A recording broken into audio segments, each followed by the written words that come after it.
الرحمن الرحيم ولا تقف ما ليس لك به علم إن السمع والبصر والفؤاد كل أولئك كان عنه مسؤولا صدق الله العظيم. وقال النبي صلى الله عليه وسلم من كذب علي متعمدا فليتبوأ مقعده من النار. وقال عليه الصلاة والسلام كفى بالمرء كذبا أن يحدث بكل ما سمع أو كما قال رسول الله صلى الله عليه وسلم. بزرگان محترم، عزیز نوجوانان اسلام،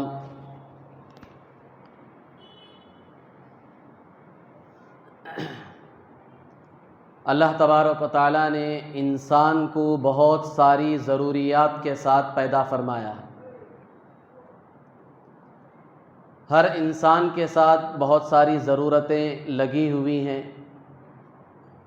ہر انسان اس میں دوسروں کا محتاج ہے. کوئی بھی انسان اپنی تمام ضرورتوں کو از خود اپنے طور پر تنہا پورا نہیں کر سکتا، وہ دوسروں کا محتاج ہے.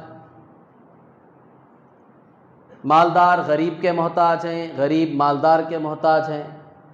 پڑھے لکھے ان پڑھوں کے محتاج ہیں، ان پڑھ پڑھے لکھوں کے محتاج ہیں. شہری دیہاتیوں کے محتاج ہیں، دیہاتی شہریوں کے محتاج ہیں. ہر انسان کی ضرورت ایک دوسرے سے وابستہ ہے، جڑی ہوئی ہے. کوئی بھی اپنی ضرورتوں کو از خود تنہا پورا کرنا بھی چاہے وہ نہیں کر سکتا. کسی نہ کسی چیز میں وہ دوسروں کا محتاج ہوگا.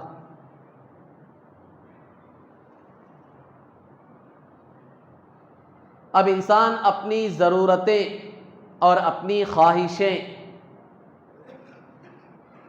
جس کی تکمیل میں تنہا وہ اپنی طاقت خرچ نہیں کر سکتا، اپنی صلاحیت نہیں لگا سکتا، دوسروں کے سہارے اسے اپنی ضرورتیں پوری کرنی ہیں، تو اپنی ضرورتوں اور خواہشات کو اور اپنے تقاضوں کو دوسروں تک پہنچانے کے لیے اللہ تبارک و تعالیٰ نے قدرتی طور پر ہمیں دو ذریعے عطا فرمائے. وہ دو ذریعے، ایک ہے زبان اور دوسرا ذریعہ قلم. ان دو ذریعوں کے ذریعے ہم اپنی ضرورتوں اور تقاضوں کو دوسروں تک پہنچا سکتے ہیں اور دوسرے ہم تک پہنچا سکتے ہیں. یہ زبان اور قلم یہ اللہ تعالیٰ نے قدرتی طور پر انسان کو عطا فرمائے. بالکل شروع زمانے سے یہ دو ذریعے اور دو واسطے، دو سہارے انسان کو اللہ نے دیے ہیں اور اس کا فائدہ ہر انسان اٹھاتا ہے. چنانچہ قرآن پاک میں اللہ تبارک و تعالیٰ نے انبیاء علیہم السلام کی جہاں دعوت کا ذکر فرمایا ہے کہ انہوں نے قوموں کو دعوت دی، اللہ کی توحید کا پیغام لوگوں تک پہنچایا ہے، تو اس کے لیے یہ دو ذرائع انبیاء علیہم السلام نے بھی استعمال فرمائے، ایک زبان اور دوسرا قلم. زبان کے بارے میں تو قرآن پاک میں ہر نبی کے بارے میں ہے کہ ہر نبی نے لوگوں کے سامنے اپنا دعوتی مشن اور خدا کا پیغام پہنچانے کے لیے اپنی زبان کا استعمال فرمایا. لوگوں کے سامنے کھڑے ہو کر تقریر کرتے، بیان کرتے، ان کو سمجھاتے، زبان کے ذریعے سے ان تک اپنی بات پہنچاتے. اور پھر جو دوسرا ذریعہ ہے قلم، اس کے بارے میں تمام انبیاء علیہم السلام کا ذکر ہمیں قرآن میں نہیں ملتا کہ انہوں نے اس قلم کا استعمال کیا. خاص طور پر حضرت سلیمان علی نبینا علیہ السلام کا ذکر قرآن میں بڑی صراحت کے ساتھ ملتا ہے کہ انہوں نے اس دعوتی مشن کے لیے اللہ کی توحید کے پیغام کو دوسروں تک پہنچانے کے لیے قلم کا ذریعہ بھی استعمال فرمایا۔ چنانچہ قرآن پاک میں اللہ تبارک و تعالیٰ بیان فرماتے ہیں کہ جب سلیمان علیہ السلام نے ملکہ بلقیس جو ملک سبا کی ملکہ تھی اسے خط لکھا، تو اس خط میں جو مضمون لکھا ہے اس کا مختصر خاکہ قرآن پیش کرتا ہے، اِنَّهُ مِن سُلَيْمَانَ وَإِنَّهُ بِسْمِ اللَّهِ الرَّحْمَنِ الرَّحِيمِ کہ سلیمان علیہ السلام نے یہ خط لکھا تھا ملکہ بلقیس کو۔ تو قلم کے ذریعے سے، تحریر کے ذریعے سے، خط کے ذریعے سے اپنی بات انبیاء علیہ السلام نے دوسروں تک پہنچائی ہے، اور اس میں خاص طور پر سلیمان علیہ السلام کا ذکر ہمیں قرآن میں ملتا ہے۔ اور اس کے علاوہ اور بھی بہت سے انبیاء علیہ السلام نے خط و کتابت کے ذریعے سے لوگوں تک پیغام پہنچایا، جن میں میرے اور آپ کے آقا جناب محمد رسول اللہ صلی اللہ علیہ وسلم بھی شامل ہیں۔ آپ نے کتنے خطوط بادشاہوں کو لکھے، اللہ تبارک و تعالیٰ کی توحید کا پیغام ان تک پہنچانے کے لیے قلم اور خط کا سہارا لیا حضور صلی اللہ علیہ وسلم نے۔ تو یہ دو ذرائع، ایک زبان اور ایک قلم، تحریر، یہ قدرتی طور پر اللہ تبارک و تعالیٰ نے سب کو عطا فرمایا کہ اس کے ذریعے سے تم اپنی بات دوسروں تک پہنچا سکتے ہو، دوسرا اپنی بات تم تک پہنچا سکتا ہے۔ یہ دو ذریعے قدرتی ہیں جو اللہ نے سب کو عطا فرمایا۔ اور زمانے قدیم میں جب چند لوگوں کو، زیادہ لوگوں کو اپنی بات پہنچانی ہوتی تو اس کا ایک طریقہ زمانے قدیم میں یہ بھی تھا کہ آدمی کوئی اونچی جگہ پر کھڑا ہو جاتا اور تمام لوگوں میں اعلان کرتا کہ جمع ہو جاؤ، کیونکہ جب آدمی اونچی جگہ پر کھڑا ہوگا تو اس کی آواز دور تک پہنچے گی، تو سارا مجمع اکٹھا ہو جاتا، تو ایک بڑی جماعت کے سامنے آدمی اپنی بات پہنچاتا تھا۔ اور اللہ کے رسول صلی اللہ علیہ وسلم نے بھی یہ ذریعہ اختیار فرمایا، یہ ذریعہ بھی سنت سے ثابت ہے۔ آپ علیہ السلام کے سر پر جب نبوت کا تاج رکھا گیا تو آپ علیہ السلام نے سب سے پہلے عمومی دعوت کے لیے جو ذریعہ اختیار فرمایا وہ یہی تھا کہ آپ صفا پہاڑی پر چڑھ گئے۔ صفا مروہ جو دو پہاڑ ہیں، آج بھی جو لوگ حج اور عمرے پر جاتے ہیں ان لوگوں نے دیکھا ہوگا، وہ تو پہاڑ اب برائے نام رہ گئے ہیں، اسے شیشے میں تھوڑا سا حصہ محفوظ کر دیا گیا ہے دونوں طرف، اور فرسٹ فلور پر تھوڑا سا پہاڑ کا حصہ چھوڑ دیا گیا تاکہ لوگ دیکھ سکیں، اس پر شیشہ پگھلا کر ڈال دیا گیا۔ لوگ تبرک کے طور پر بیٹھتے ہیں، بعض لوگ نماز بھی پڑھتے ہیں، حالانکہ پڑھ نہیں پاتے نماز، اس پر بہت ٹیڑھا میڑھا حصہ ہے۔ تو یہ جو صفا مروہ پہاڑ ہیں یہ تھوڑے سے اونچے تھے اس زمانے میں، اب ان کا قد بہت چھوٹا ہو گیا ہے اور بالکل نا کے درجے میں رہ گیا ہے۔ تو یہ جو صفا مروہ دو پہاڑ تھے، ان میں سے صفا پہاڑ پر آپ علیہ السلام چڑھ کر کھڑے ہوئے اور مکے کے جتنے لوگ تھے سب کو آپ نے جمع فرمایا، جمع کر کے حضور صلی اللہ علیہ وسلم نے ان تک اللہ کا پیغام پہنچایا۔ تو ایک بڑے مجمع تک پیغام پہنچانے کا قدیم زمانے میں، پرانے زمانے میں یہ بھی ایک طریقہ تھا کہ آدمی اونچی جگہ پر کھڑا ہو جاتا، ایک بڑے مجمع کو جوڑ لیتا اور وہاں کھڑے ہو کر اپنی بات ان تک پہنچا دیتا، تو ایک بڑا مجمع اسی وقت ان کی بات سن لیتا، دوسروں کو پہنچانے کی ضرورت نہیں تھی، یہی اسی جگہ پر کھڑے ہو کر ایک ہی آدمی بڑے مجمع تک اپنی بات پہنچا دیتا تھا۔ آپ علیہ السلام نے بھی اس ذریعے کو اختیار فرمایا، یہ ذریعہ سنت ہے دوسروں تک بات پہنچانے کی۔ اور پھر اس سے آگے بڑھ کر اور بڑے مجمع تک بات پہنچانے کا ذریعہ خود آپ علیہ السلام کے زمانے میں اور اس سے پہلے پورے جزیرت العرب یا اس سے آگے بڑھ کر لوگوں تک بات پہنچانے کا ایک ذریعہ جو ہے وہ حج تھا، اور اس سے پہلے لگنے والے 3 میلے تھے، بازار تھے، بڑے بڑے بازار لگتے تھے جو شوال سے شروع ہوتے تھے۔ شوال، ذی قعدہ اور ذی الحج سے پہلے وہ 3 بازار لگتے تھے، سوق عکاظ، سوق ذوالمجنہ اور سوق ذوالمجاز۔ یہ 3 بازار لگتے تھے عرب میں۔ جو رمضان کی عید ہوتی تھی، عید ختم ہونے کے بعد شوال میں شروع ہوتے تھے، شوال سے شروع ہو کر بقرہ عید جو حج کا موسم ہے، حج کے جو ایام آنے والے، ان سے پہلے تک یہ 3 بڑے بڑے بازار لگتے تھے۔ کوئی بازار 20 دن کا، کوئی 20 دن کا، اور ایک بازار 10 دن کا لگتا تھا۔ یہ بازار صرف چیزیں نہیں بیچی جاتی تھی ان بازاروں میں، بلکہ ان بازاروں میں دنیا کے کونے کونے سے لوگ آتے تھے، خاص کر جزیرۃ العرب کا ایک بڑا مجمع، ایک بڑا طبقہ، لوگوں کی ایک بھیڑ امٹ کر آتی تھی۔ اور ان بازاروں میں ہر آدمی اپنا اپنا سامان لاتا تھا، سامان تجارت بیچنے کے لیے، اور اس کے ساتھ ساتھ وہاں شعر و شاعری کی مجلسیں لگتی تھی، عدالتیں قائم ہوتی تھی۔ قریش جو اس وقت بڑے سمجھے جاتے تھے، چونکہ یہ مکے میں بیت اللہ کے پڑوسی تھے، وہاں کے رہنے والے تھے، تو پوری دنیا میں ان کی ایک دھاک تھی، لوگ ان کو مانتے تھے، ان کے فیصلوں کا لوگ استقبال کرتے تھے، چنانچہ ان کی وہاں عدالتیں بھی لگتی تھی اسی بازار میں۔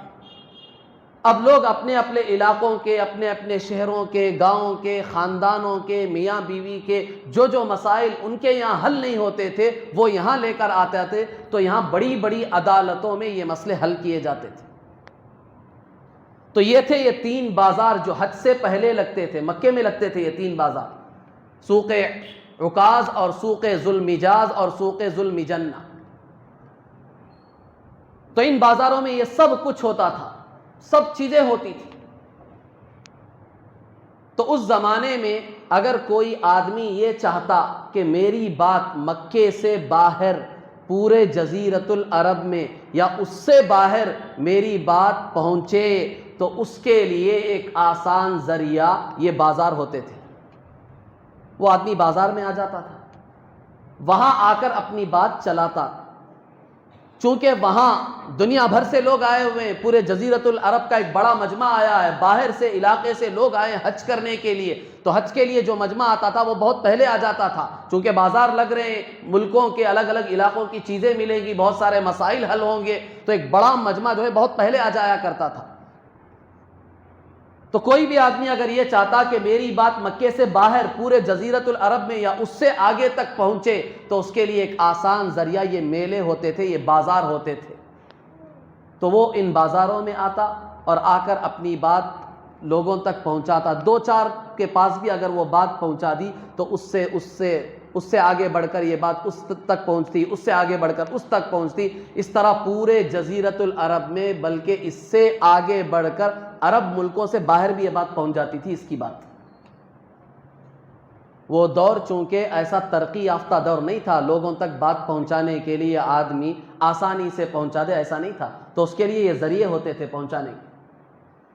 تو یہ ایک چوتھا ذریعہ تھا جو عمومی طور پر لوگوں تک بات پہنچانے کا ذریعہ تھا، اور آپ علیہ الصلوۃ والسلام نے بھی اس ذریعے کا بھرپور فائدہ اٹھایا۔ چنانچہ حضور صلی اللہ علیہ وسلم باقاعدہ حج کے موسم میں جب یہ 3 بازار لگتے تھے تو حضور صلی اللہ علیہ وسلم ان بازاروں کو آتے تھے۔ جس طرح دوسرے لوگ اپنی ضروریات پوری کرنے کے لیے آ رہے ہیں، سامان تجارت بیچ رہے ہیں، خرید رہے ہیں، کوئی اپنے اشعار بنا کر لا رہا ہے، اپنی فصاحت و بلاغت لوگوں کو سنا رہا ہے، ان کے سامنے تعریفیں کروا رہا ہے، اور لوگ مسائل لا رہے ہیں، عدالتیں لگی ہوئی ہیں، وہاں مسائل حل ہو رہے ہیں، یہ سب کام جہاں ہوتے تھے وہاں حضور صلی اللہ علیہ وسلم بھی ان بازاروں میں پہنچتے اور ایک جگہ چند لوگوں کو جوڑ کر ان کو دین کی بات سمجھاتے، اسلام کی دعوت دیتے، دین کی دعوت دیتے، اللہ کی توحید کا پیغام آپ پہنچاتے۔ تو یہ پیغام ان چند لوگوں کے واسطے سے مکے سے باہر پورے جزیرۃ العرب میں پہنچتا، پھر اگر کوئی باہر کا آدمی ہوتا تو یہ پیغام باہر ملکوں میں، علاقوں تک یہ پیغام پہنچ جاتا تھا بڑی آسانی سے، آپ ساسم کو جانے کی ضرورت نہیں، وہ ان بازاروں میں بات چلا دیتے تو یہ پیغام ان کے واسطے سے مکے سے باہر جزیرۃ العرب اور دور دور تک یہ پیغام پہنچ جاتے تھے۔ چنانچہ آپ علیہ الصلوۃ والسلام نے بھی یہ ذریعہ اختیار فرمایا۔ تو یہ تقریباً 4 ذریعے تھے اس زمانے میں لوگوں تک اپنی بات پہنچانے کے۔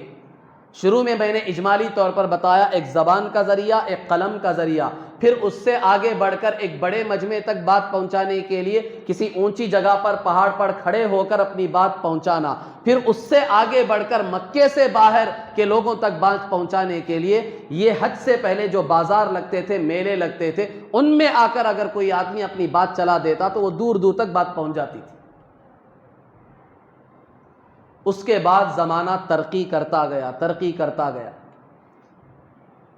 انسان نے جہاں دیگر شعبوں میں، دیگر چیزوں میں جہاں ترقی کی، انسان اور زمانے نے اس ذریعہ ابلاغ میں بھی حد درجہ ترقی کر لی کہ لوگوں تک اپنی بات اور ضرورت کو پہنچانے کے لیے انسان نے ایسے ذرائع اور ایسے اسباب اختیار کر لیے کہ جس کے ذریعے انسان دور دور تک بہت کم وقت میں اپنی بات کو پہنچا سکتا ہے۔ یہ بات لوگوں تک پہنچانا، اپنی ضرورتوں کو دوسروں تک پہنچانا، اس کے جو ذرائع ہیں اسے ہمارے معاشرے میں، ہماری سوسائٹی میں میڈیا کہتے ہیں۔ اب یہ جو میڈیا ہے جس کے ذریعے سے ہم دوسروں تک اپنی بات پہنچا رہے ہیں، اپنی ضرورتوں کو پہنچا رہے ہیں، دوسروں کی باتوں کو سن رہے ہیں، دوسروں کے تقاضوں کو سن رہے ہیں، تو یہ میڈیا جو ہے وہ عام طور پر 3 قسموں میں پھیلا ہوا ہے۔ ایک ہے پرنٹ میڈیا، اور ایک ہے الیکٹرانک میڈیا، اور ایک ہے سوشل میڈیا۔ اس مضمون کو آپ ذرا غور سے سنیں اور سمجھیں۔ آپ یہ نہ سمجھیں کہ آج کیا تقریر ہو رہی ہے، یہ تقریر دین سے ہٹ کر نہیں ہو رہی ہے، قرآن و حدیث کی روشنی میں آپ کو بات سمجھ میں آئے گی۔ آپ غور سے سننے کی کوشش کریں، یہ وقت کا اہم تقاضا ہے جس مضمون کو میں آج آپ حضرات کے سامنے بیان کرنے کی کوشش کر رہا ہوں۔ تو یہ جو میڈیا ہے اس کی 3 قسمیں عام طور پر۔ پرنٹ میڈیا، اس کے ذریعے سے بھی آدمی دوسروں تک بات پہنچاتا ہے۔ اب پرنٹ میڈیا کسے کہتے ہیں؟ تحریر کے ذریعے سے ہم دوسروں تک بات پہنچاتے ہیں۔ اب یہ تحریر میں ایک تو آ گئی کتابیں، باقاعدہ کتابیں لکھی جا رہی ہیں اور انہیں پرنٹ کیا جا رہا ہے، اور ایک شہر سے دوسرے شہر، ایک ملک سے دوسرے ملک، دنیا کے اس کونے سے لے کر اس کونے تک آپ کتابیں پہنچا رہے ہیں، اور اس کے ذریعے سے آپ اپنی بات دوسروں تک پہنچا رہے ہیں۔ اور انہی میں سے، پرنٹ میڈیا ہی میں سے یہ نیوز پیپرز ہیں، اخبارات ہیں، میگزینز ہیں، رسائل ہیں، یہ سب انہی میں سے آتا ہے۔ پرنٹ میڈیا میں ایک ذریعہ ہے لوگوں تک اپنی بات پہنچانے کا۔ اس کے بعد زمانے نے ترقی کی، ایک دوسرا ذریعہ بھی زمانے نے، انسان نے اختیار کیا، وہ ہے الیکٹرانک میڈیا۔ زمانہ جیسے جیسے ترقی کرتا گیا اس نے ان سب چیزوں میں ترقی کی۔ اب یہ الیکٹرانک میڈیا میں ہمارا موبائل آ گیا، ریڈیو، ٹیپ ریکارڈ، انٹرنیٹ، یہ سب الیکٹرانک میڈیا، ان کے ذریعے سے بھی آدمی اپنی باتوں کو، اپنی ضرورتوں کو، اپنے مقصد کو دوسروں تک، دنیا کے کونے کونے تک پہنچانے میں ایک حد تک کامیاب ہو گئے۔ اور پھر اس کے بعد تیسرا ذریعہ جو سوشل میڈیا کا ذریعہ ہے، چونکہ یہ شروع کے جو 2 ذریعے ہیں، پرنٹ میڈیا اور الیکٹرانک میڈیا، ان کے ذریعے سے آدمی اپنی بات دوسروں تک پہنچا تو سکتا ہے، لیکن براہ راست فوراً اس کا جواب سننا اس کے لیے تھوڑا سا مشکل ہے۔ دوسرے کی طرف سے اس کا جواب سننا، یا دوسرا اگر اس کا جواب دینا چاہے تو اس تک پہنچنا، یہ بظاہر مشکل تھا، جسے سوشل میڈیا نے بالکل آسان کر دیا۔ اب سوشل میڈیا ایک ایسا ذریعہ ہے جس کے ذریعے سے دونوں طرف سے آدمی بات پہنچا بھی سکتا ہے، سن بھی سکتا ہے، اس کا جواب دے بھی سکتا ہے، چاہے وہ فیس بک ہو، ٹویٹر ہو، یا واٹس ایپ ہو، یا یوٹیوب ہو۔ اس کے علاوہ اور بھی بہت سارے ہیں، یہ سب سوشل میڈیا میں داخل ہوتے ہیں۔ ان کے ذریعے سے 2 طرفہ طور پر آدمی بات کر بھی سکتا ہے، سن بھی سکتا ہے، فوراً آن کی آن میں باتیں پہنچائی بھی جا سکتی ہیں۔ اور آج کہ اس دور میں یہ ذریعہ سب سے زیادہ کارآمد نظر آتا ہے، اور لوگ اسے بہت زیادہ اپنے یہاں مقبول بنائے ہوئے۔ اس کا بہت زیادہ چرچا ہے لوگوں کے مابین اور لوگ بہت کثرت سے اسے استعمال کرتے ہیں۔ تو آپ دیکھیں کہ پوری دنیا آج کے اس دور میں ایک بستی نہیں بلکہ ایک محلہ نہیں بلکہ ایک گھر کے اندر آ چکی ہے۔ آج پوری دنیا ایک شہر میں نہیں، ایک بستی میں نہیں، ایک محلے میں نہیں بلکہ ایک گھر کے اندر پوری دنیا آ چکی ہے۔ آدمی اپنے گھر میں اپنے مقام میں بیٹھ کر دنیا کے کونے تک اپنی بات پہنچا بھی سکتا ہے اور دنیا کے کونے سے اس کی بات سن بھی سکتا ہے، اس کا جواب دے بھی سکتا ہے۔ تو پوری دنیا مٹھی بھر میں آ چکی ہے آج کے اس دور میں، ترقی یافتہ دور میں۔ تو دنیا نے اتنی ترقی کر لی، انسان نے اتنی ترقی کر لی، اسی وجہ سے بعض علماء نے اللہ کے رسول صلی اللہ علیہ وسلم نے جو حدیث بیان فرمائی ہے اس حدیث کا مصداق اس ترقی کو بنایا ہے۔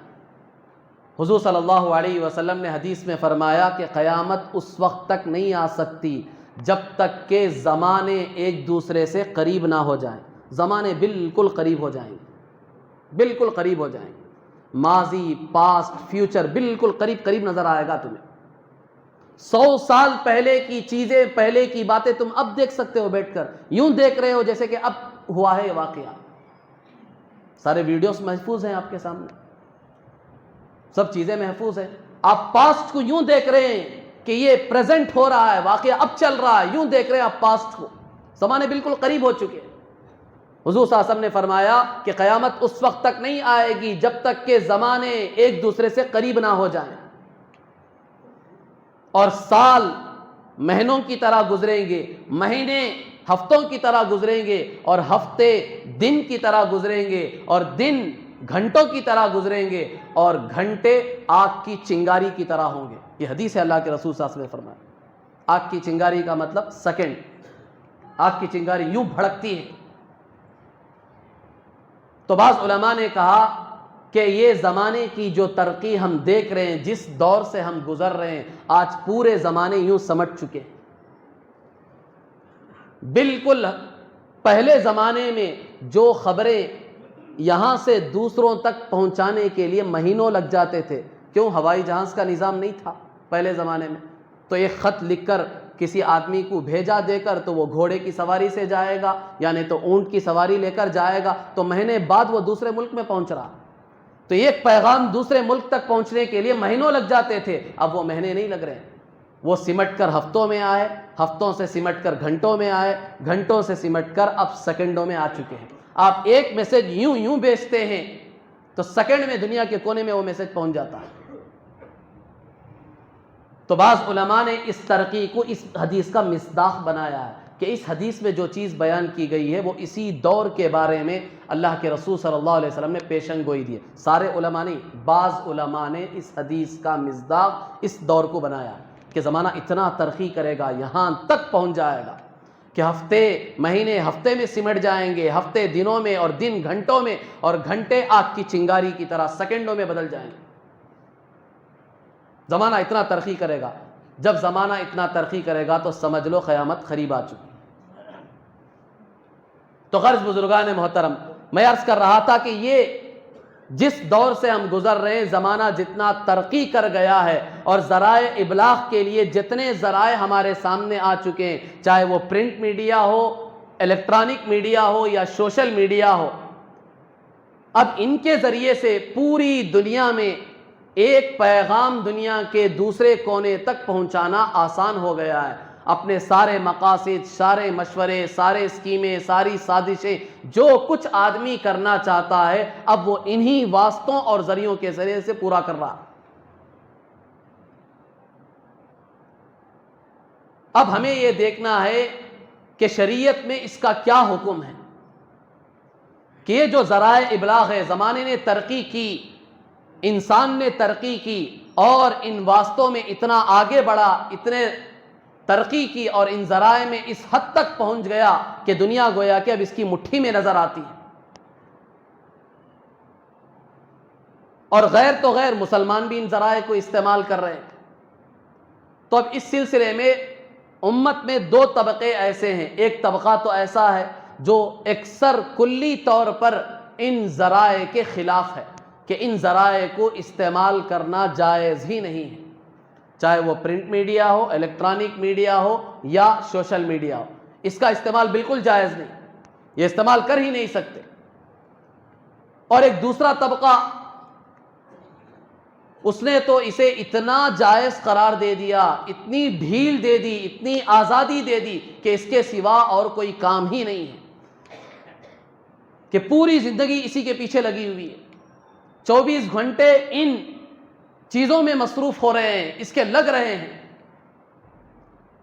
تو بظاہر ہم دیکھیں تو یہ دونوں افراط و تفریط کے شکار ہیں، جو بالکل اسے خلاف کہتے ہیں، اس کی اجازت نہیں دیتے، وہ بھی حد سے زیادتی کر رہے ہیں، اور جن لوگوں نے بالکل چھوٹ دے دی ہے وہ بھی حد سے زیادتی کر رہے ہیں۔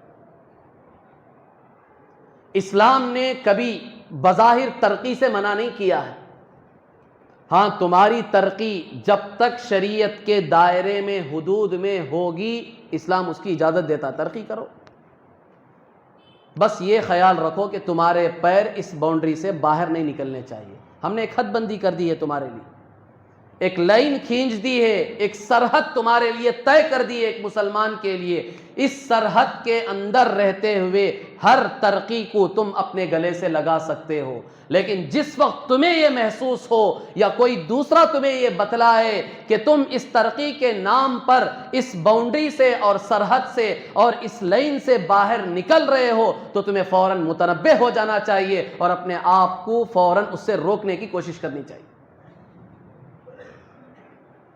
مسئلہ مشکل نہیں ہے، آسان ہے، بس سمجھنے کی بات ہے۔ تو یہ جتنے بھی ذرائع ابلاغ ہیں، یہ ترقی کی چیزیں ہیں، استعمال کرنے کی شریعت میں گنجائش ہے، لیکن شریعت کے دائرے میں رہتے ہوئے۔ کیوں؟ اس لیے کہ ان ذرائع سے جتنا ہمیں نفع پہنچ رہا ہے، اس سے کئی گنا زیادہ نقصان بھی پہنچ رہا ہے، چاہے وہ پرنٹ میڈیا ہو، الیکٹرانک میڈیا ہو یا سوشل میڈیا ہو۔ آپ خود اس کے نقصانات بھی دیکھ سکتے ہیں۔ فائدے تو ہیں، اس کا انکار نہیں ہے، فائدے ہیں، اس کا انکار نہیں ہے، لیکن فائدوں سے زیادہ نقصانات بھی ہیں۔ فائدے کیا ہیں؟ خود ہمیں نظر آ رہے ہیں کہ ہم جب چاہے، جس سے چاہے بات کر سکتے ہیں، جس جگہ بیٹھے ہوئے ہیں، دن میں ہو یا رات میں ہو، اپنی بات دوسروں تک پہنچا سکتے ہیں، اور اس سے آگے بڑھ کر اگر ان کے دیدار اور دیکھنے کی تمنا ہو رہی ہے تو ویڈیو کالنگ کے ذریعے سے ان کو دیکھ بھی سکتے ہیں، دیدار بھی کر سکتے ہیں، وہاں کیا ہو رہا ہے یہ ساری خبریں ہمیں معلوم بھی ہو سکتی ہیں۔ اور آن لائن کے ذریعے سے ہم پرچیسنگ کرتے ہیں، گھر بیٹھے ساز و سامان منگواتے ہیں، اپنا ساز و سامان دوسروں تک پہنچاتے ہیں۔ یہ فائدے ہیں، اس کا انکار نہیں ہے ان ذرائع کے ذریعے سے، لیکن اسی کے ساتھ ساتھ ہمیں یہ بھی تو دیکھنا چاہیے کہ ان ترقیات سے ہمارے معاشرے میں، ہمارے خاندان میں اور سوسائٹی میں کتنے نقصانات بھی ہوئے ہیں، اور باطل نے خاص طور پر اسے اپنا حربہ بنایا ہے اور اپنا ایک بہت بڑا ہتھیار بنایا ہے۔ آپ لوگوں کو یہ بات معلوم ہونی چاہیے، بہت سارے لوگ جانتے بھی ہیں، چاہے وہ پرنٹ میڈیا ہو، الیکٹرانک میڈیا ہو یا سوشل میڈیا ہو، ان سب پر پوری دنیا میں آج اگر کسی کا قبضہ ہے تو وہ یہودی لابیز کا قبضہ ہے۔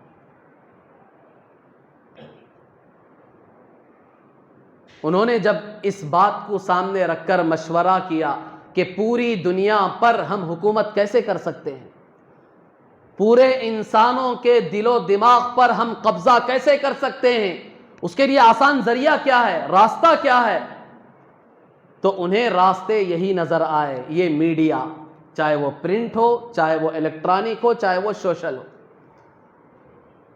کہ اس میڈیا پر اگر ہمارا قبضہ ہو گیا تو ہم اپنی جگہ پر بیٹھ کر انسان کے دماغ پر حکومت کر سکتے ہیں، چاہے وہ غیر ہو چاہے وہ مسلمان ہو۔ ہمیں ان کے پاس جانے کی ضرورت نہیں ہے، ان کو سمجھانے کی ضرورت نہیں ہے، اپنے مقام پر بیٹھ کر اس کے دل کو اپنے قابو میں کر سکتے ہیں، ہم اسے جیسے چاہے نچوا سکتے ہیں، ہم اپنا کام اس سے نکال سکتے ہیں۔ چنانچہ آج اگر اس میڈیا سے سب سے زیادہ کوئی فائدہ اٹھا رہا ہے، اسے استعمال کر رہا ہے، تو وہ باطل ہے، یہودی لابی سے۔ پوری دنیا پر ان کا بظاہر جو قبضہ نظر آ رہا ہے اس میں ایک اہم کردار، ان کو سب سے زیادہ فائدہ پہنچانے والی چیز یہی میڈیا ہے۔ ان میں سے اکثر جھوٹ کا پلندہ ہوتا ہے، ان کے ذریعے سے بڑی آسانی سے جھوٹی خبریں، من گھڑت قصے، کہانیاں، واقعات، پاسٹ ماضی میں گزری ہوئی چیزیں، اور بعض تو ایسی چیزیں جن کا دنیا میں وجود بھی نہیں ہے، وہ ہوا ہی نہیں تھا وہ واقعہ، ایسے واقعات بھی بنا کر پوری سیٹنگ کے ساتھ اس میڈیا کے ذریعے سے دنیا کے کونے کونے تک پہنچائے جا رہے۔ لوگ دیکھ رہے ہیں، متحیر ہو رہے ہیں، حیرت میں پڑ رہے ہیں، اور ان کے احساسات اور جذبات اندر سے غیر محسوس طریقے سے بدل رہے ہیں۔ وہ انسان بدل چکا ہے، نام کا مسلمان رہ گیا ہے، اس کے اعمال، اس کے اخلاق، اس کے معاملات سب غیروں کے راستے پر، طریقے پر آ چکے ہیں، اس کا احساس بھی نہیں ہے۔ یہ سب میڈیا کے ذریعے سے ہو رہا ہے۔ غیر تو غیر مسلمانوں کا ایک بڑا طبقہ اس کا شکار ہو چکا ہے اور اسے معلوم بھی نہیں ہے۔ نقصانات کم نہیں ہیں، بہت زیادہ نقصانات ہیں۔ آپ کو چند مثالیں دوں میں۔ پہلے زمانے سے مراد کوئی بہت لمبا زمانہ نہیں بتا رہا ہوں میں، قریب میں جب تک موبائل فون عام نہیں ہوا تھا، انٹرنیٹ عام نہیں ہوا تھا، یہ سوشل میڈیا کا سسٹم، واٹس ایپ وغیرہ عام نہیں ہوا تھا، اس وقت تک خاندان کا نظام اور سسٹم کیا تھا ہمارا، کہ جب بھی آدمی کو اپنے بھائی کی، والدین کی یا دوست و احباب کی، رشتہ داروں کی یاد آتی، یاد ستاتی، تو لوگ کیا کرتے تھے؟ وقت نکال کر فوراً ان سے ملاقات کے لیے جاتے تھے، وہاں ملتے جلتے، ایک دوسروں کو دیکھ کر ہنستے مسکراتے، ان کی خوشی میں شریک ہوتے، ان کے غم میں ان کا ساتھ دیتے، ان کی پریشانیاں سنتے، اسے حل کرنے کی کوشش کرتے، اپنی پریشانیاں ان کو سناتے، وہ اسے حل کرنے کی کوشش کرتے۔ خاندان کا، پورے معاشرے کا ایک نظام کتنا محبت بھرا نظر آتا تھا۔ لیکن آج ہمارے اس معاشرے میں یہ چیز بالکل مفقود نظر آتی ہے، کہیں نام و نشان نہیں ہے اس کا۔ عام دن تو دور کی بات، عید کے جیسے موقع پر بھی آج بیٹا ماں باپ سے ملنے کے لیے تیار نہیں ہے، وہ واٹس ایپ میں میسج بھیج رہا ہے، ماں باپ عید مبارک میسج بھیج رہا ہے، چند پھول جو کاغذ کے بھی نہیں ہیں، پھول اصلی تو دور کی بات، کاغذ کے بھی نہیں ہیں، وہ تو صرف ایک پرنٹ ہے جو تمہارے واٹس ایپ پر آیا ہوا ہے، وہ ایک پرنٹ پھول تم عید مبارک کے نام سے ماں باپ کو بھیج کر یہ سمجھتے ہو کہ میں نے ماں باپ کا حق ادا کر دیا۔ اب وہ بوڑھے بیچارے ماں باپ دور ہیں مجبوری میں کہ بیٹا تجارت کے نام سے، بزنس کے نام سے کسی دوسرے شہر میں، دوسرے ملک میں ہے، وہ عید کے موقع پر بھی نہیں آتا۔ کیوں؟ اس لیے کہ دنیا نے اتنی ترقی کر لی ہے، اب خیر خیریت تو فون کے ذریعے سے ہو رہی ہے، واٹس ایپ کے ذریعے سے ہو رہی ہے، سوشل میڈیا کے ذریعے سے ہر خبریں ایک دوسرے تک پہنچائی جا رہی ہے، تو ملنے کی کیا ضرورت ہے؟ اب خیر خیریت سامنے جا کر اس کیفیت کو محسوس کرنے کی کیا ضرورت ہے؟ واٹس ایپ میں تھوڑی غم کی خبر کی تم کیفیت محسوس کر سکو گے، موت کی خبر پہ جانا بھی مشکل ہو گیا ہے لوگوں کو، کہ دوست ہے، جگری دوست تھا 30-40 سال کی، جس کی گاڑی دوستی تھی ہمارے ساتھ، آج اس کی موت کی خبر سن کر بھی یہ جانے کے لیے تیار نہیں، یہ اپنے آفس میں، دفتر میں، اپنے گھر میں بیٹھ کر صرف ایک میسج بھیج دیتا ہے، انا للہ و انا الیہ راجعون، تمہاری موت کی خبر سن کر بڑا افسوس ہوا، اللہ تعالیٰ تمہارے بیوی بچوں کو جو ہے ان کا اللہ تبارک و تعالیٰ حامی و مددگار بنے، اللہ پسماندگان کو صبر جمیل عطا فرمائے۔ یہ دو بول دیے اور اس نے سمجھ لیا کہ میں نے اس کا حق ادا کر دیا۔ حدیث میں کیا ہے؟ اللہ کے رسول صلی اللہ علیہ وسلم نے فرمایا ایک مسلمان کے دوسرے مسلمان پر 6 حقوق ہیں، ان میں سے ایک حق یہ بتایا گیا کہ اس کے جنازے کی نماز میں شریک ہو۔ تمہیں خود جانا ہے، جہاں جنازے کی نماز ہو رہی ہے وہاں اس کے ساتھ شریک ہو، اس کی جنازے کی نماز پڑھو، اسے دعائیں دے کر آؤ، سامنے ہو کر، واٹس ایپ سے نہیں۔ تو معاشرے کا کتنا بڑا نقصان ہوا، پرائے تو پرائے، سگے دور ہو چکے ہیں۔ آج اچھے موقعوں پر، شادی بیاہ کے بھی موقع ہوا کرتے تھے کہ لوگ پیغام دینے سے، خوشخبری سنانے کے بہانے سے تو خاندانوں میں کم از کم پھیل جاتے تھے ملاقاتیں کرتے تھے، اپنا دکڑا سناتے تھے، ان کا دکڑا سنتے تھے، لیکن آج اس ترقی کے دور میں وہ چیزیں بھی بند ہو گئی۔ اب تو بس ایک پرنٹ بنا دیا، شادی کا کارڈ بنا دیا اور واٹس ایپ میں ہی چلائے جا رہے ہیں کارڈ کہ ہماری شادی فلاں تاریخ کو ہے، آنے کے لیے میرے پاس وقت نہیں ہے، میری فلاں مصروفیت ہے، لہٰذا آپ مہربانی فرما کر فلاں تاریخ میں شادی میں حاضر ہو جائیں۔ اپنے بھی آج پرایوں سے بدتر ہو چکے ہیں۔ ترقی کے نام پر اتنا آگے نکل جانا کہ ہر ایک کا حق ضائع کرنے والے ہم بن جائیں، شریعت میں اس کی اجازت نہیں ہے۔ اسی لیے میں نے بتایا شریعت ترقی سے منع نہیں کرتی، جتنی ترقیاں دنیا میں ہو رہی ہیں آپ اسے گلے سے لگائیں، شریعت منع نہیں کرتی، لیکن شریعت نے ایک اصول بتا دیا، ایک ضابطہ بتا دیا کہ یہ جو دائرہ ہے اس دائرے میں رہ کر تم ترقی کرو، تمہیں منع نہیں کرے گی شریعت۔ ترقی ہو لیکن ہر ایک کے حقوق بھی ادا ہونے چاہیے، کسی کا حق ترقی کے نام پر ضائع نہیں ہونا چاہیے۔ اس کے علاوہ اور کیا کیا خرافات، کیا کیا نقصانات بتائیں کہ اس کے ذریعے سے ہماری عبادتوں میں کتنی سستی کاہلی آ گئی۔ 24 گھنٹے رات آدمی اس میڈیا کا شکار ہو کر پڑا رہتا ہے، چاہے وہ واٹس ایپ ہو، چاہے وہ ٹویٹر ہو، چاہے وہ فیس بک ہو یا یوٹیوب ہو، یہ جتنے بھی ترقی یافتہ شکلیں ہیں ان میں آدمی اپنی زندگی کا قیمتی وقت ضائع کر رہا ہے اور اسے احساس بھی نہیں ہے، جس کی وجہ سے اس کی عبادت میں کمی آ رہی ہے، اس کے معاملات میں کمی آ رہی ہے، اس کے اخلاقیات میں کمی آ رہی ہے، پورا معاشرہ بدحال ہو چکا ہے اور اسے اس کا احساس بھی نہیں ہے۔ ہمارے بچوں کی زندگیاں بگڑ چکی ہیں اس ترقی کے نام سے۔ باطل کی تہذیب کتنی آسانی سے ہمارے گھرانوں میں، خاندانوں میں، ہمارے بیوی بچوں کے اندر داخل ہو چکی ہے اور وہ اسی کو اپنا ماڈل اور نمونہ بنا چکے ہیں اور اس پر فخر بھی کرنے لگے۔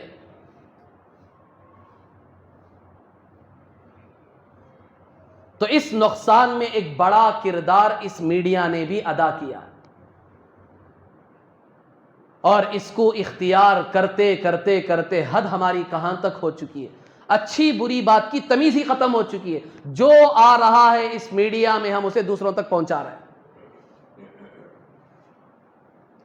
قرآن پاک کی آیت جو خطبے میں نے پڑھی تھی، اس میں اللہ تبارک و تعالیٰ نے کیا فرمایا؟ وَلَا تَخْفُ مَا لَيْسَ لَكَ بِهِ عِلْمٌ إِنَّ السَّمْعَ وَالْبَصَرَ وَالْفُؤَادَ كُلُّ أُولَٰئِكَ كَانَ عَنْهُ مَسْئُولًا، کہ تم ایسی چیز کے پیچھے کیوں پڑتے ہو جس کا تمہیں علم ہی نہیں ہے؟ سن لو کل قیامت کے دن تمہارے کان کے بارے میں، تمہاری آنکھ کے بارے میں، تمہارے دل کے بارے میں ہر ایک سے اللہ تعالیٰ سوال کرے گا، پوچھے گا۔ جب تک کسی چیز کے بارے میں یقین نہ ہو اسے آگے نہیں بڑھانا چاہیے، نہیں پھیلانا چاہیے۔ آج تو ایک ترقی یافتہ دور میں ایک میسج آیا یوں ہم نے آگے بڑھا دیا، وہی پوری گروپوں میں ڈال دیتے ہیں۔ اس کا کتنا نقصان ہوتا ہے ہم نہیں سمجھ سکتے۔ احادیث کے نام پر باطل نے من گھڑت حدیثیں اللہ کے رسول صلی اللہ علیہ وسلم کے نام سے باقاعدہ ویب سائٹ بنائے گئے ہیں اور اس کے ذریعے سے گروپوں میں ڈالے جا رہے ہیں۔ ہم بھی دیکھتے ہیں، اٹھا کر سب کو آگے بھیجتے رہتے ہیں۔ حدیث میں اللہ کے رسول صلی اللہ علیہ وسلم نے کیا فرمایا؟ کفا بالمرء کذبا ان یحدث بکل ما سمع، آدمی کے جھوٹا ہونے کے لیے اتنی بات کافی ہے کہ وہ جو بات بھی سنے لوگوں کو پہنچا دے۔ سنتے ہی جو آدمی لوگوں تک بات پہنچاتا ہے، حضور صلی اللہ علیہ وسلم نے ایسے آدمی کے بارے میں کہا کہ پکا جھوٹا ہے۔ سنتے ہی کیوں پہنچا رہے ہو؟ پہلے تحقیق کرو۔ جو بات تم نے سنی ہے، جو بات تم نے پڑھی ہے میسج کے ذریعے سے، پہلے اس کی تحقیق کرو، کس گروپ سے آیا، کون اس کا ایڈمن ہے، اسے معلوم تو کرو یہ سچی خبر ہے جھوٹی خبر ہے۔ اٹھا کر فوراً دوسروں تک پہنچانا نہیں ہے، ورنہ تو اس حدیث کے مصداق بنو گے جس حدیث میں اللہ کے رسول صلی اللہ علیہ وسلم کہہ رہے ہیں کہ ایسا شخص پکا جھوٹا ہے جو سنتے ہی پڑھتے ہی میسج آگے پہنچا دیتا ہے۔ پہلے اس کی تحقیق کرو، معلوم کرو سچی خبر ہے جھوٹی خبر ہے۔ اور حدیثوں کا بھی یہی معاملہ ہے، دین کی باتوں کا بھی یہی معاملہ ہے۔ دین کی باتیں آ رہی ہیں، باطل فرقے اور باطل باقاعدہ طور پر من گھڑت روایتیں، من گھڑت دین کی باتیں، حضور صلی اللہ علیہ وسلم کے نام پر من گھڑت حدیثیں بنا کر چلائے جا رہے ہیں، اور ہم دیکھتے ہی فوراً آگے بڑھا دیتے ہیں۔ اللہ کے رسول صلی اللہ علیہ وسلم نے کتنی سخت وعید بیان فرمائی اس کے بارے میں، من کذب علی متعمدا فلیتبوأ مقعدہ من النار، جو آدمی جان بوجھ کر میرے بارے میں جھوٹ بولے، میری طرف کوئی جھوٹ بات منسوب کرے، تو سن لے وہ اپنا ٹھکانہ دوزخ کو بنا لے۔ یہ سب کر رہے ہیں، مسلمانوں کا ایک بڑا طبقہ اس میں ملوث ہے اور ان سب میں لگا ہوا ہے، اسے احساس بھی نہیں ہے۔ اور اس سے آگے بڑھ کر پاگل پنا دیکھو لوگوں کا، ایسی باتیں شیئر کرتے ہیں اور اس کے نیچے کیا کیا میسیج ڈالتے ہیں کہ یہ میسیج ہر ایک تک پہنچانا ضروری ہے، ورنہ تو وہ وعیدیں بیان کر رہے ہیں آپ کو کہ آپ یہ میسیج نہیں پہنچائیں گے تو آپ کا نقصان ہو جائے گا، آپ یہ میسیج نہیں پہنچائیں گے تو آپ کے گھر میں مصیبتیں آ جائیں گی۔ اب ایک تعلیم یافتہ طبقہ بھی اب باقاعدہ طور پر اس پر یقین کرنے لگا ہے، اب جیسے یہ میسج پڑھتا ہے فوراً گروپوں میں شیئر کر رہا ہے، کیوں؟ اس لیے کہ وہ نیچے بددعائیں دے رہا ہے تمہیں۔ یہ کون ہوتا ہے بددعائیں دینے والا؟ یہ فاسق و فاجر، اس کی بددعا تھوڑی تمہیں لگے گی۔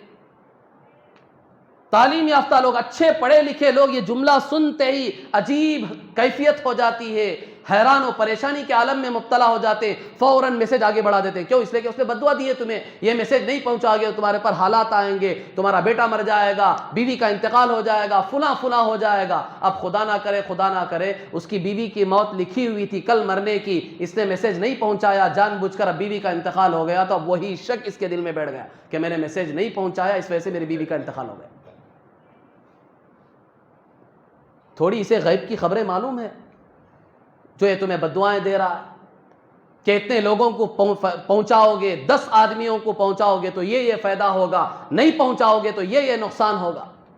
اب باقاعدہ میسج جو ہے یہ وعیدوں کے ساتھ آ رہے ہیں، اور بعض میسج فضائل کے ساتھ آ رہے ہیں کہ یہ بات فلاں تک پہنچا دو گے تو تمہارے گھر میں خوشحالی آ جائے گی، تمہاری مصیبتیں دور ہو جائیں گی، تمہاری شادی نہیں ہوئی ہے تو تمہاری شادی اچھے جگہ ہو جائے گی۔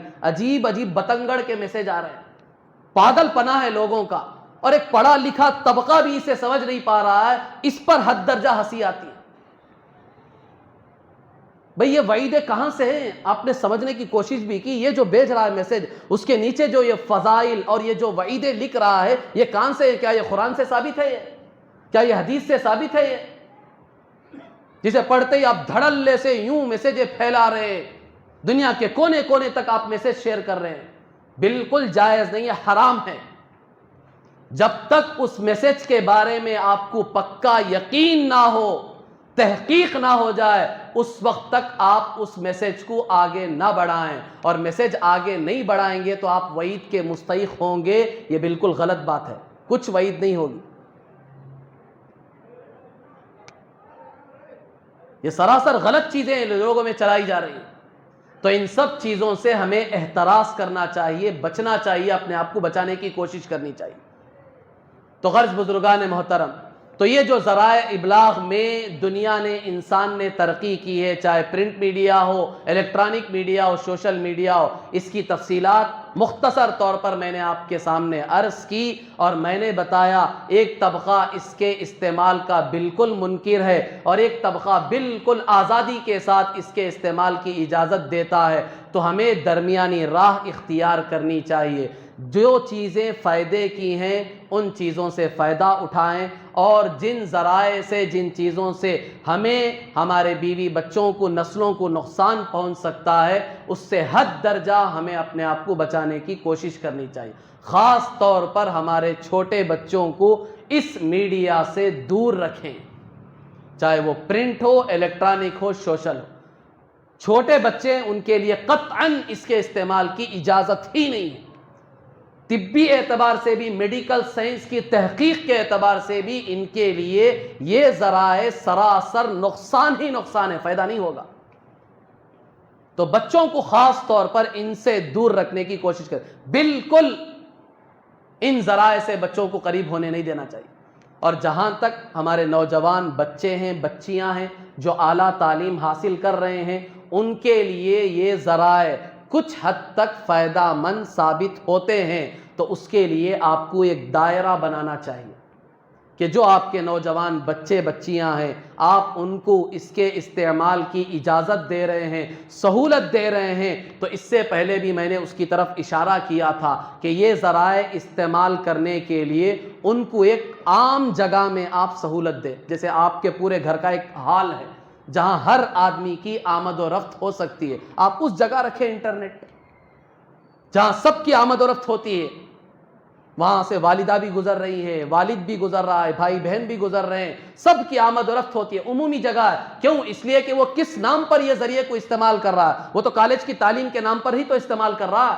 یہی تو آپ کو پٹی پڑھا رہا ہے، یہی تو پٹی پڑھا رہی ہے آپ کی بیٹی آپ کو کہ ہمیں فلاں سبجیکٹ دیکھنا ہے، فلاں دیکھنا ہے، فلاں چیز دیکھنی ہے. تعلیم کے نام پر وہ ذرائع جب استعمال کر رہے ہیں تو وہ عمومی جگہ پر ہونی چاہیے، بالکل حال میں جہاں سب کی نظر پڑ سکتی ہو، جہاں سب کی آمد و رفت ہو سکتی ہو، ایسی جگہ پر آپ استعمال کرنے کی انہیں اجازت دیں. اگر بند کمروں میں یہ ذرائع کے ساتھ بند رہیں گے تو خدا کی قسم فائدہ کم ہوگا، نقصان زیادہ ہوگا.